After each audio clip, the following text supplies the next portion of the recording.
Welcome to the Korean billionaire love stories. They forced me to kneel on live national television.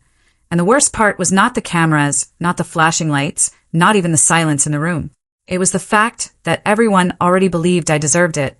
My name is Aisha Grant, an intern at the United States Treasury, and at that moment, I was no longer a person. I was a liability. The hearing room in Washington, D.C. was colder than I expected. Not physically, but in the way people looked at you when they had already decided your fate. Rows of officials sat elevated above me, polished, composed, untouchable. Behind them, a wall of screens displayed financial charts, sanctions data, transaction flows, all the things I used to believe represented order. Now they felt like weapons. My hands trembled, but I kept them still. I had spent months analyzing restricted financial channels, tracking anomalies tied to new sanctions related to Israel. Billions of dollars frozen overnight. Entire regions cut off from liquidity. The system was tightening, suffocating everything it touched. And somewhere inside that chaos, I found something that was not supposed to exist. A stream of money that refused to stop. It moved quietly, slipping through jurisdictions, bypassing blocks that should have been absolute. I traced it for weeks, thinking I had uncovered a breach. A criminal network sophisticated enough to defy the most powerful financial system in the world. Every path led to one name, Choi Min-suk. They called him a financial ghost, a manipulator, a man who could reroute entire economies without leaving a trace. The kind of figure you only heard about in briefings that never got written down. And now, somehow they were saying I helped him. The accusations came fast. Unauthorized access, data manipulation, collusion with a sanctioned entity. Each word hit harder than the last, not because they were true, but because they were crafted to sound undeniable. I tried to speak once, to explain what I had actually found, but my voice barely carried past the first row. Enough, one of them said. The room went still. Miss Grant, another voice followed, calm and clinical. You have compromised national financial security. You will demonstrate accountability. I knew what that meant before they said it.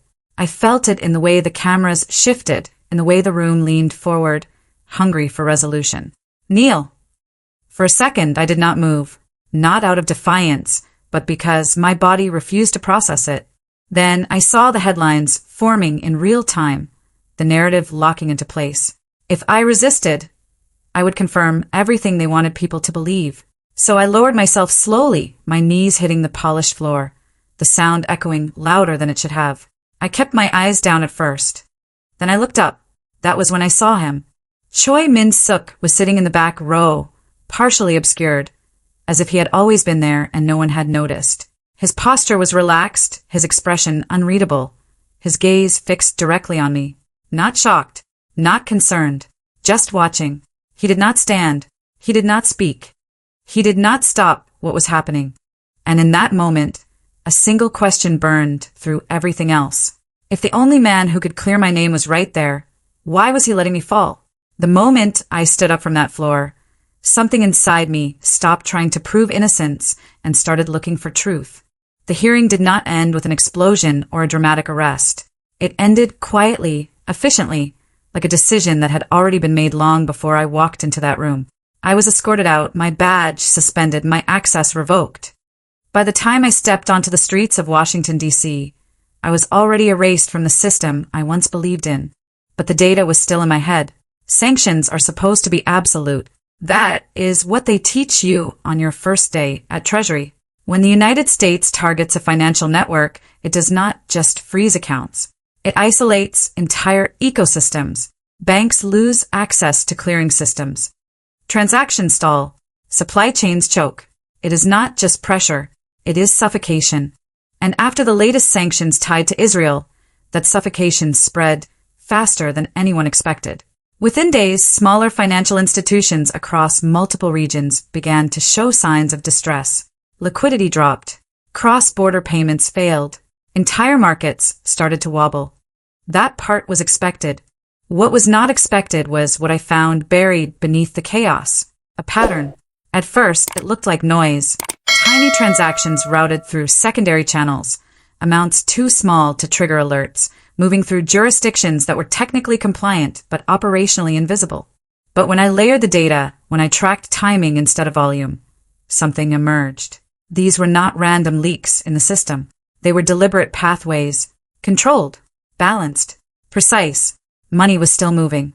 Not everywhere, not freely, but just enough to keep certain systems alive.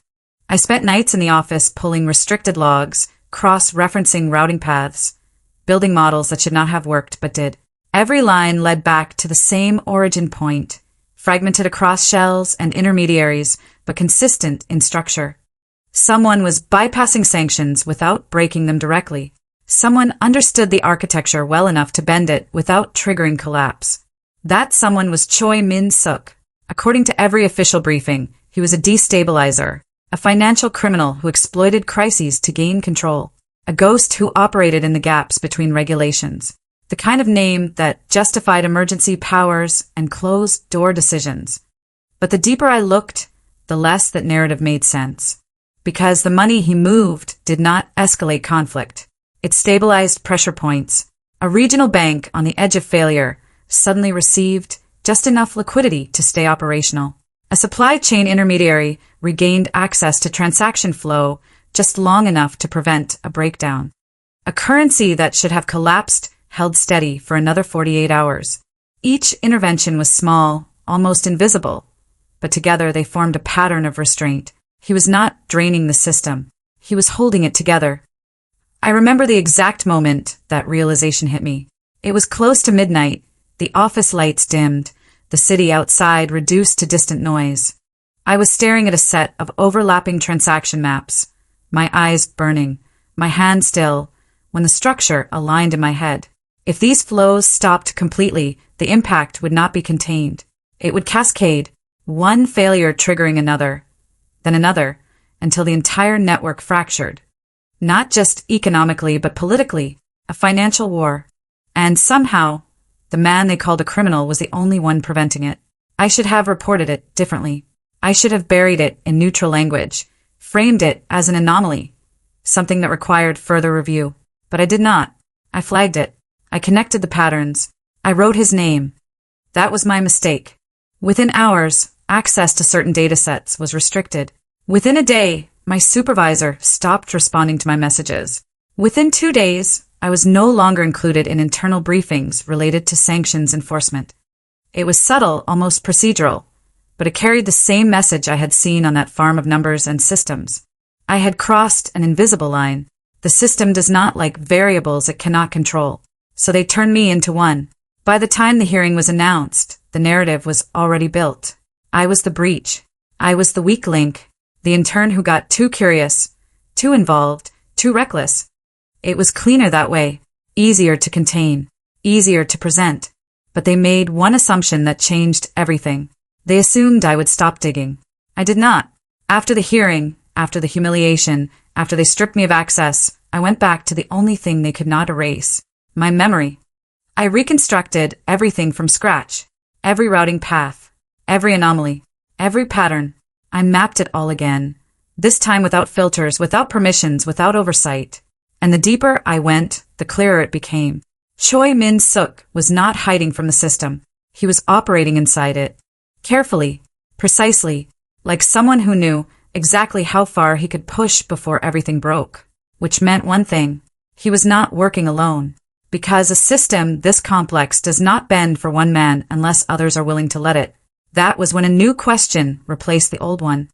Not who he was, but why they needed him to look like the enemy. And why, the moment I saw the truth, they decided I had to disappear with it. I should have stayed away from him. That is what logic told me. That is what survival demanded. But once you see how a system really works, you cannot unsee it, and walking away becomes its own kind of lie. So I did the one thing they never expected me to do after the hearing. I reached out to the man they had built an entire narrative around. Not through official channels. Not through anything traceable. I followed the same patterns I had studied for weeks, the same quiet routes that slipped between regulations, and I left a message buried where only someone like him would think to look. He found me first. I was sitting in a small cafe 3 blocks away from the Treasury building, the kind of place no one important ever noticed, when he took the chair across from me without asking. No security, no introduction, just presence. Up close, Choi Min-suk did not look like the ghost they described in briefings. He looked ordinary in a way that felt deliberate, controlled, like every detail had been chosen to avoid attention. But his eyes were different, sharp, focused, the kind of eyes that did not react, only calculated. "You should have stopped," he said, his voice calm, almost detached. I let out a breath I did not realize I was holding. "You could have helped me," I replied. "At the hearing, you were there." "I know," he said. That was it. No apology, no explanation, just acknowledgement. Anger flickered through me. Quick and sharp. They destroyed my career. They turned me into a scapegoat for something I did not even do. "You saw something you were not supposed to see," he said. "That makes you more dangerous than someone who actually did it." I leaned forward, lowering my voice. "You are stabilizing the system. Those flows are not criminal. They are controlled. You are preventing a cascade." For the first time, something shifted in his expression. Not surprise, but recognition. "You understand more than you should." "That is why they are trying to erase me," I said. He studied me for a moment, silent, measuring. Then he asked the question that mattered. "Why did you keep going?" "Because I needed to know the truth. Because I could not pretend ignorance once I saw the pattern. Because something about the way the system moved felt wrong, like it was designed to fail under the right conditions." But I did not say all of that. Instead, I gave him the simplest answer. Because if those flows stop, everything breaks. He held my gaze for a long second, then leaned back slightly. "Yes," he said, "it does." That was the closest thing to confirmation I was going to get. "What they told you about me," he continued, "is not entirely false. I do manipulate financial systems. I do move money where it is not supposed to go, but not for the reasons they think." "Then why?" I asked. He did not answer immediately. Instead, he reached into his jacket and placed a small device on the table, turning it slightly so only I could see the screen.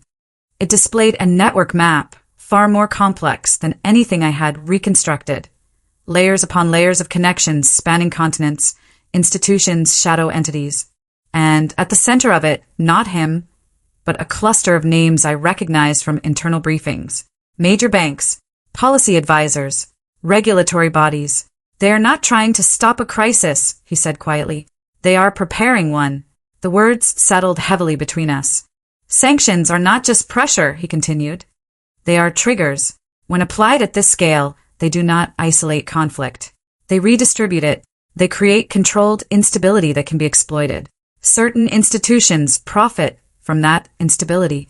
Entire markets can be reshaped under the right conditions." "And you are interfering with that," I said.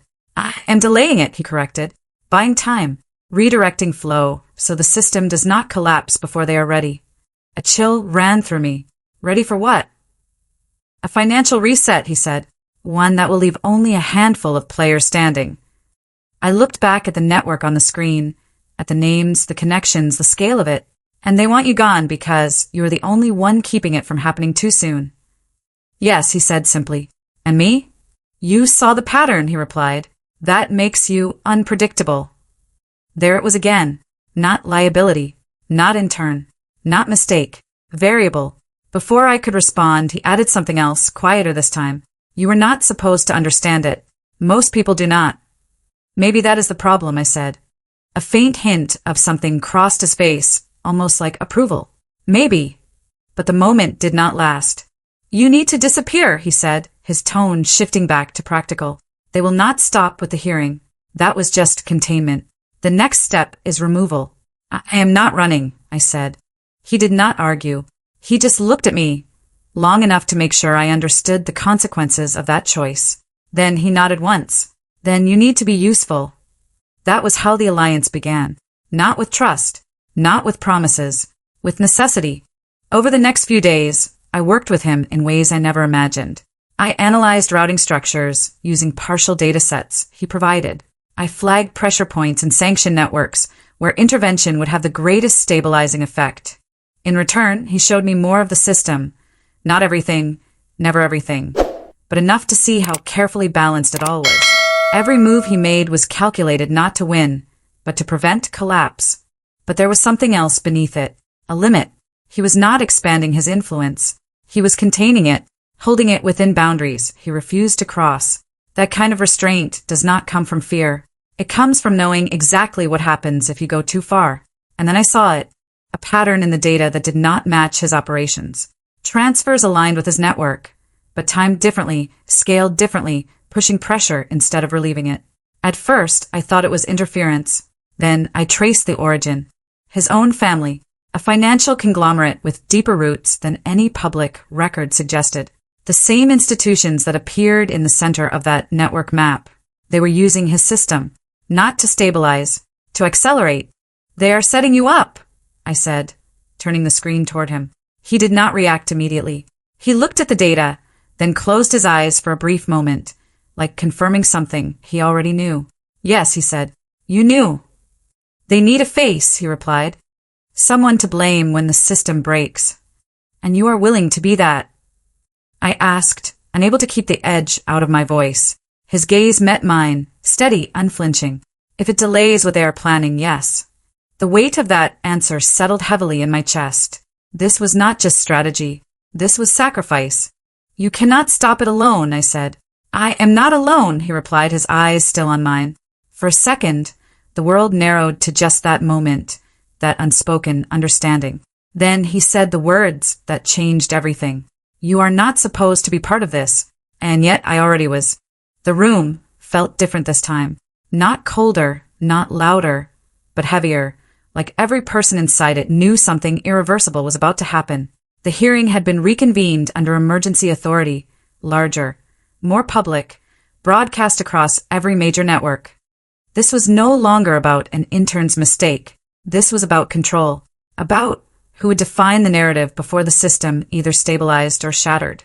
I stood where they told me to stand, center of the floor, every camera angled toward me, every official positioned above me like a tribunal that had already written its verdict. My name echoed again, but this time it carried more weight, more intention. Liability. The word was repeated, layered into every accusation, every statement, until it stopped sounding like a description and started sounding like a sentence. Behind them, the screens displayed live financial data, markets fluctuating, currency indexes trembling, liquidity charts dipping and rising in erratic patterns. To anyone watching, it looked like instability. To me, it looked like pressure building to a breaking point. They began the questioning, but it was not really a question.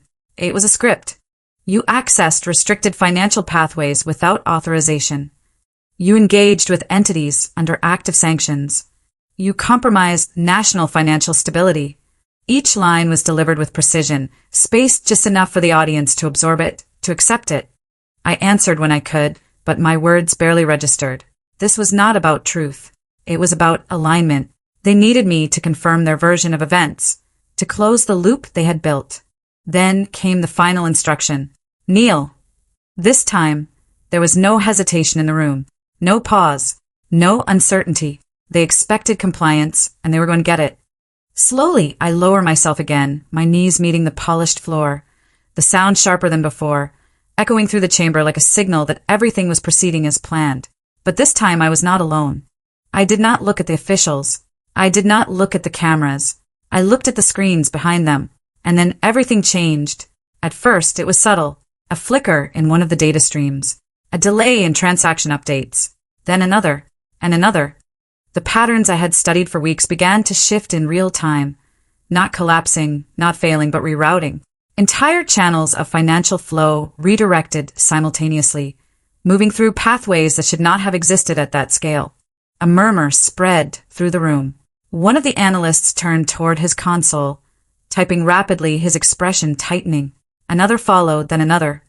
The officials noticed a shift, their attention fracturing for the first time, their control slipping not through confrontation, but through confusion. "What is happening?" one of them demanded. No one answered immediately, because they did not know. I did. I felt it before I fully understood it, the same structure, the same precision I had traced before, but amplified, expanded, unleashed. This was not a subtle intervention. This was a full system override. Choi Min Suk had moved. The screens behind them began to change. Data reorganized itself in cascading layers, revealing connections that had never been visible in official reports. Transaction histories surfaced, hidden accounts flagged, routing pathways exposed in real time. The architecture they had built to control the narrative was now displaying the truth they had buried. And then came the first alert. A red notification flashed across the main screen. Account frozen. Another followed, then 10 more. Major institutions, high-level accounts, entities that had been untouchable minutes ago were now locked out of their own systems.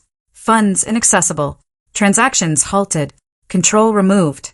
The room erupted. Voices overlapped, commands shouted, phones pulled out, urgent calls made. The officials who had just been interrogating me now stared at the screens like they were looking at something impossible. Their authority did not vanish in an instant. It fractured, piece by piece, as reality slipped out of their control. One of them stood abruptly. Shut it down, now. It is not responding, an analyst replied, his voice tight, strained. We do not have access. Of course they did not, because this system was never fully theirs to control. I slowly rose from the floor, the motion unnoticed at first, then suddenly very visible as attention shifted. The cameras adjusted, instinctively tracking movement, capturing the moment the narrative broke. The liability was no longer kneeling. I turned, and there he was. Choi Min-suk stood at the back of the room, exactly where he had been before, but everything about him felt different now. Not because he had changed, but because the truth had caught up to him. He was no longer a shadow. He was the axis everything was turning around. He walked forward, not rushed, not dramatic, just certain. Each step cut through the chaos, drawing attention without demanding it. The room parted around him, not out of respect, but out of instinct, like something in them recognized that resistance, in that moment, was meaningless. You wanted a culprit, he said, his voice carrying without effort. Now you have one. No one interrupted him, because the screens were still updating. More accounts frozen, more connections exposed, names appearing that should never have been linked, now displayed in undeniable clarity. The network he showed me in that cafe was no longer hidden. It was public. You built a system designed to collapse under pressure, he continued, his gaze moving across the officials, not accusing, just stating. You positioned yourselves to benefit from that collapse. This is a breach of national security. One of them snapped, trying to regain control, trying to reassert authority through volume. This is your system, Min-suk replied calmly. I only removed your access. The words landed harder than any accusation, because they were true. I felt the shift fully then, not just in the room, but in the structure itself. Power had not disappeared. It had been redirected. The same system they used to label me a liability had just exposed them as the threat. And I was no longer on the floor. I stood beside the only man who had seen it coming. As the screens continued to unravel everything they tried to hide, I realized something that cut through the chaos with absolute clarity. This was never about proving I was innocent. It was about proving they were not. The fallout did not explode. It unraveled. Slowly, precisely, like a system finally forced to reveal what it had been hiding all along. Within minutes, federal agents moved into the room, not in panic, but with quiet authority. Doors were sealed, communications restricted. The same officials who had ordered me to kneel were now being escorted away, their voices no longer commands, just noise fading into the background. The screens kept updating. Account after account remained frozen, not just domestically, but across multiple jurisdictions. The network Min-suk exposed was not a theory anymore. It was evidence, documented, time-stamped, impossible to deny. The institutions that once dictated stability were now the source of instability, their control stripped away in real time. No one looked at me as a liability anymore. They did not look at me at all. I stood there, watching the system correct itself, or at least begin to.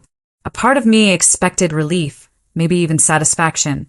But what I felt was something quieter, clarity, the kind that comes when illusions finally collapse and leave nothing behind but truth. Min-suk did not stay for the aftermath. By the time the room was fully secured, by the time statements were being drafted and narratives rewritten, he was already gone.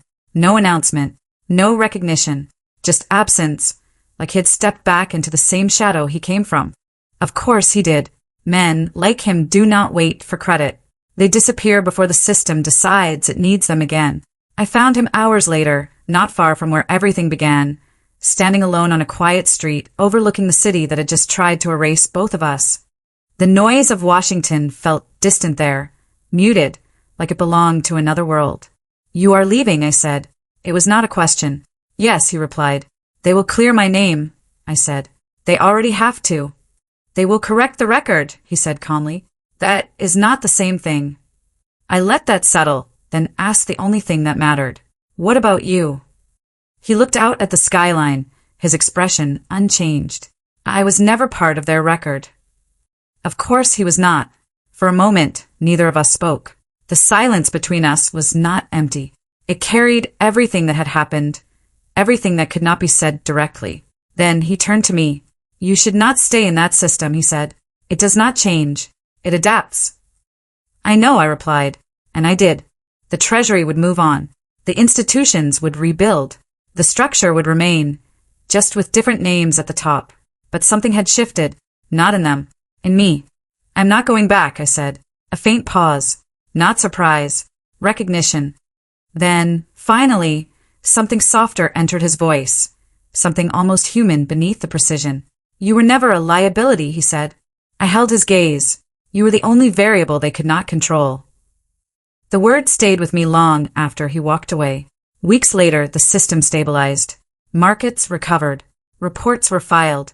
Official narratives rewritten. My name was cleared, quietly, efficiently, as if none of it had ever happened. But I did not disappear back into the structure that tried to erase me.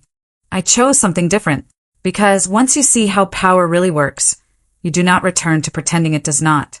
So let me ask you something. If saving the system meant becoming its enemy, would you do it? In the end, they rewrote the story like they always do. Reports cleaned, names replaced, blame redirected. To the world, it looked like the system corrected itself. But I know the truth. Systems do not fix themselves. People break them and people rebuild them. The only difference is who is brave enough to stand when everything tells you to kneel. I was never supposed to matter, just an intern, just a liability. But sometimes the smallest variable is the one that changes everything. If this story pulled you in, hit like and subscribe to follow more stories like this. And I want to hear from you. If you were in my place, would you stay inside the system and try to change it, or walk away and build something new? Drop your thoughts in the comments.